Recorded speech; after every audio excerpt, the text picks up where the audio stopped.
வணக்கம் நேர்களே. இன்னைக்கு நாம பார்க்கக்கூடிய பதிவு செவ்வாய் பயிற்சி 2026ல 21ஆம் தேதி ஜூன் மாதம் பயிற்சி ஆகிறார். மேஷ ராசியிலிருந்து ரிஷப ராசிக்கு.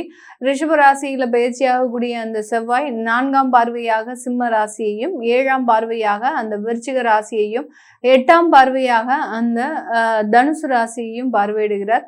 இந்த செவ்வாயினுடைய பெயர்ச்சி ஒவ்வொரு ராசி என்பவர்களுக்கும் என்னென்ன மாதிரியான ஒரு பலன்களை கொடுத்துட்டு இருக்குது அப்படின்றத பார்த்துட்டு வந்துட்டு இருக்கோம். அதனுடைய வரிசையில இன்னைக்கு பார்க்கக்கூடிய ராசி என்பர்கள் சிம்ம ராசி என்பர்கள். சிம்ம ராசிக்கு 10ஆம் இடத்துல இந்த செவ்வாய் பயிற்சி ஆகிறார். அதாவது 10ஆம் இடம்ன்றது கர்மஸ்தானம். அந்த கர்மஸ்தானத்துல செவ்வாய் பயிற்சி ஆகும்போது மிகப்பெரிய ஒரு மாற்றங்களை செய்யறதுக்கு உண்டான ஒரு அமைப்பு அப்படின்றது இருக்கு. கர்மஸ்தானத்துல எப்போதுமே ஒரு பாவ கிரகம் இருந்துருச்சு அப்படின்னா நம்மளுடைய கடமைகளை நம்ம ஒரு முறைப்படி செய்வதற்குண்டான ஒரு ஆற்றலை நம்மளை அறியாமலேயே செய்கிறோம். ஏன்னா சில பேருக்கு 10ஆம் இடத்துல கிரகங்களே இல்லை வச்சுக்கோங்களேன், அவங்க தொழிலுக்காக வேலைக்காக ரொம்ப போராடுவாங்க. ஆனால் ஏதோ ஒரு வேலை, ஏதோ ஒரு கிடைச்ச ஒரு தொழில் அப்படின்னு செய்யக்கூடிய ஒரு அமைப்பு அப்படின்றது இருக்கு. ஆனாலும் இந்த சிம்ம ராசி என்பவர்களுக்கு இந்த காலகட்டம் பார்த்தீங்கன்னா கோச்சார நிலவரப்படி உங்களுடைய 10ஆம் இடத்துல அந்த செவ்வாய் பயிற்சியாகி வர்றதுனால மிகப்பெரிய ஒரு மாற்று அமைப்புகள் அப்படின்றது கிடைக்க போகுது. ஒரு பக்கம் உங்களுக்கு கடந்த காலத்துல அந்த குரு பகவான் உங்களுக்கு நல்ல ஒரு விஷயங்களை மாற்றி அமைத்து தந்தாலும் கூட எல்லா கிரகங்களுமே உங்களுக்கு பாதிப்பை கொடுத்தது. இந்த காலகட்டம் செவ்வாய்ன்ற கிரகம் உங்களுக்கு நல்ல அமைப்பை கொடுத்து மற்ற கிரகங்கள் சில பாதிப்புகளை கொடுக்கக்கூடிய ஒரு தன்மையில தான் இருக்கு இந்த சிம்ம ராசி என்பவர்களுக்கு. அதே சிம்ம ராசி என்பவர்களுக்கு அந்த செவ்வாய் இந்த ராசி அன்பர்களையும் பார்வையிடுகிறார் 4ஆம் பார்வையாக.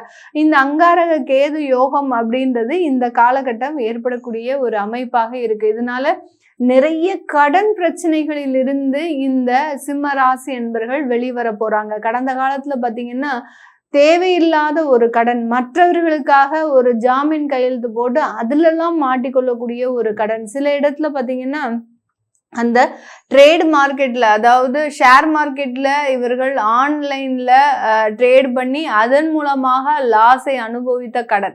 இந்த மாதிரியாக அந்த ஷேர் மார்க்கெட்லலாம் போடும்போது தன்னுடைய சேமிப்பையும் சேர்த்து சேர்த்து சேர்த்து சேர்த்து போட்டுகிட்டே வந்திருப்பாங்க. எப்படியும் நம்ம நிறைய வந்துடும், லாபம் நிறைய அடைஞ்சிடலாம் அப்படின்னு சொல்லி இதனாலேயே பயங்கர மென்டல் ப்ரெஷரில் இருக்கக்கூடியவர்கள் இந்த சிம்ம ராசி என்பர்கள். இதிலிருந்தெல்லாம் நிவாரணம் அப்படின்றது, நிவர்த்தி அப்படின்றது கண்டிப்பாக கொடுக்க போகுது. அப்போ ஷேர் மார்க்கெட்ல போட்ட அமௌண்ட் எல்லாமே நம்மளுக்கு மீண்டும் கிடைக்கக்கூடிய ஒரு அமைப்பு இருக்கா அப்படின்னு கேட்டீங்கன்னா கண்டிப்பா கிடையாது. ஏன்னா உங்களுடைய ராசியின் மீது கேது பயணிக்கும் போது இழந்தது தான் மீண்டும் வருவதற்குண்டான ஒரு அமைப்பு இல்லை. ஆனால் மீண்டும் சம்பாதிக்கிறதுக்குண்டான ஒரு அமைப்பை இந்த செவ்வாய் 10ஆம் இடத்துல இருந்து அவருடைய வேலையை செய்ய போறார்.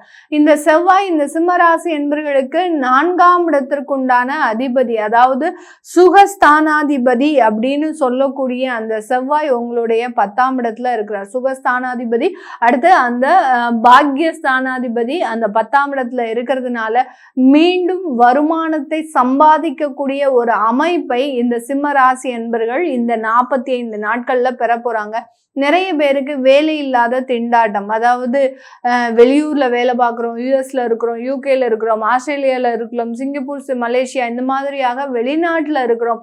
ஆனாலும் எங்களுக்கு வேலையில கடந்த ஒரு 60 நாட்கள்ல மிகப்பெரிய ஒரு மோசடிகள் எங்களுக்கு நடந்துருச்சு, எங்களுக்கு வேலை வாங்கி தரேன் அப்படின்னு சொல்லி இருந்த ஏஜென்சி கூட இப்போ எதுவுமே பதில் சொல்ல மாட்டேங்கிறாங்க. நாங்க வெளிநாட்டுல வந்து உட்காந்துட்டு எங்களுக்கு என்ன செய்யறதுன்னு தெரியாம நாங்க ரொம்ப பதட்டத்துல இருக்கிறோம். இந்த மாதிரியாகலாம் எங்களுக்கு சில பிரச்சனைகள் சரியாகணும் அப்படின்னு நினைக்கிறவங்க 100% இந்த 45 நாட்கள்ல அந்த வெளிநாட்டுல இருக்கக்கூடிய பிரச்சனைகள் முழுமையாக நிவர்த்தி ஆகக்கூடிய ஒரு நேரமாக தான் இருக்க போகுது. இந்த காலகட்டம் பார்த்தீங்கன்னா இந்த சிம்ம ராசி என்பவர்களுக்கு தொழில் ரீதியான சில வாய்ப்புகள் உங்களை தேடி வரப்போகுது.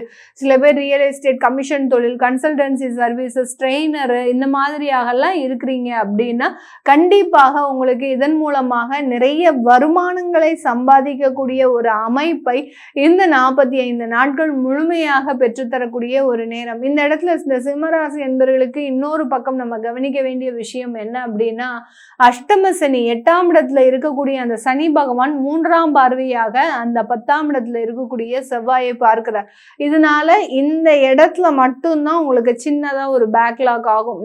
இதே இடத்துல நீங்க அந்த சனி திசையோ இல்ல இந்த மாதிரியான திசா புத்திகள், செவ்வாய் புத்தி, சனி புத்தி இந்த மாதிரியான புத்திகள் இருக்கக்கூடிய ஒரு நேரமாக இருக்கு அப்படின்னா, இந்த இடத்துல பாத்தீங்கன்னா உடல்நிலை சார்ந்த சில தொந்தரவுகள் அப்படின்றது கண்டிப்பாக இருக்கும். அதாவது வைரல் ஃபீவர்ஸ் நிறைய வர்றதுக்கு உண்டான ஒரு நேரம். அடுத்து பாத்தீங்கன்னா தேவையில்லாத ஒரு விபத்துக்கள், அதாவது எங்கேயாவது போகும்போது கார்லயோ இல்ல பைக்லயோ போகும்போது எங்கேயாவது தேவையில்லாம ஒரு அடி படுறது, எங்கேயோ போய் இடிச்சிட்டு தேவையில்லாத வழக்குகளை சந்திக்கிறது, ஒண்ணுமே இருக்காது ஆனா ஏதாவது ஒரு இடத்துல நீங்க வழக்குகளை சந்திக்கக்கூடிய ஒரு நேரம்.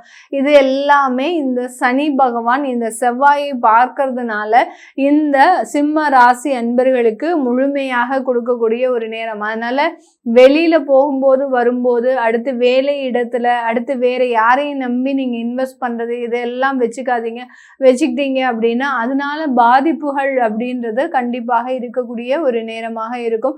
இந்த காலகட்டம் இந்த சிம்ம ராசி என்பவர்களுக்கு இவர்களினுடைய சொத்து சம்பந்தப்பட்ட சில பிரச்சனைகள்ல இருந்து நிவர்த்தி. யாருக்கெல்லாம் சொத்து விற்கல அப்படின்னு நினைக்கிறீங்களோ அவர்களுக்கு எல்லாருக்குமே இந்த காலகட்டம் சொத்தை விற்கக்கூடிய ஒரு அமைப்பு அப்படின்றது கண்டிப்பாக இருக்க போகுது. ஏன்னா இந்த சிம்மராசி என்பவர்களுக்கு சுகஸ்தானாதிபதி அந்த செவ்வாயாக இருந்தாலும் கூட அவர் தான் பார்த்தீங்கன்னா இவர்களுக்கு பாக்கியஸ்தானாதிபதியும் கூட. அதனால அந்த சொத்து சேரும் போது இவர்களினுடைய பெற்றோர்கள் மூலமாக ஏதோ ஒரு சிறு உதவிகள் மூலமாக அவங்களுக்கு அந்த சொத்து வந்திருக்கும். அந்த சொத்து வந்ததுக்கு அப்புறம் பார்த்தீங்கன்னா நிறைய தொந்தரவுகள், வீட்டில் மனநிலை, அதாவது வீட்டில் இருக்கிறவங்களோட பிரச்சனைகள், கருத்து வேறுபாடுகள், கணவன் மனைவி தொந்தரவுகள் இது எல்லாமே வருவதற்குண்டான ஒரு நேரம். அதனால அந்த சொத்தை விற்கிறதுக்கு உண்டான சரியான காலகட்டம் அப்படின்றது இந்த 45 நாட்கள் தான்.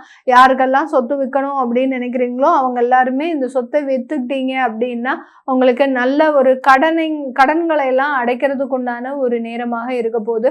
இந்த காலகட்டம் இந்த சிம்மராசி என்பர்களுக்கு விளையாட்டு துறையில நல்ல வளர்ச்சிகள். யார் யாரெல்லாம் விளையாட்டு துறையில இருக்கிறீங்களோ, சில பேர் பார்த்தீங்கன்னா ஃபுட்பால்ல இருக்கலாமே, சில பேர் பார்த்தீங்கன்னா அடுத்து கிரிக்கெட்ல இருக்கலாம், இந்த மாதிரியான அத்லெட்டிக்ஸ் ஓட்டப்பந்தயத்துல இருக்கக்கூடிய அத்லெட்டர்ஸ் எல்லாருக்குமே பார்த்தீங்கன்னா இந்த காலகட்டம் அருமையான காலகட்டம். நீங்க போகக்கூடிய இடத்துல எல்லாமே வெற்றி வாய்ப்புகள் அப்படின்றது அதிகப்படியாக இருக்கும். அந்த வெற்றி வாய்ப்புகள் மூலமாக உங்களுடைய வாழ்க்கை மேலும் ஒருபடி முன்னேறுவதற்குண்டான ஒரு நேரமாக தான் இந்த சிம்ம ராசி என்பவர்களுக்கு இருக்க போகுது. ஏன்னா 10ஆம் இடத்துல அந்த செவ்வாய் இருக்கிறதுனால கண்டிப்பாக விளையாட்டு துறையில மிக அபரிமிதமான ஒரு வெற்றியை அடைவதற்குண்டான ஒரு நேரமாக தான் இருக்கும். வெளியூர் வெளிநாட்டுல இருக்கக்கூடியவர்களுக்கு கணவன் மனைவி பிரச்சனைகள் அதெல்லாமே தீர்ந்து போகக்கூடிய ஒரு நேரம்.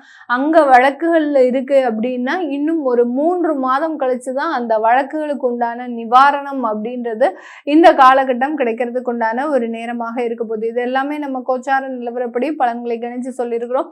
உங்களுடைய சுய ஜாதக தசாபுத்தி பலன்களை பார்க்கணும் விருப்பப்படுறவங்க கீழே இருக்கிற நம்பருக்கு வாட்ஸ்அப்ல அப்பாயின்மெண்ட் வாங்கிக்கிட்டு நீங்க கன்சல்ட் பண்ணிக்கலாம். உங்களுடைய குழந்தைகளுக்கு ஜாதகம் எழுதணும், நியூமராலஜி படி பெயர் வைக்கணும்னு நினைக்கிறவங்களும் கீழே இருக்கிற நம்பருக்கு வாட்ஸ்அப்ல மெசேஜ் அனுப்புங்க. அதற்குண்டான விவரங்கள் தெரிய வரும். உங்களிடமிருந்து விடைபெறுவது உங்கள் ஆஸ்ட்ரோ பூர்ணா. நன்றி, வணக்கம்.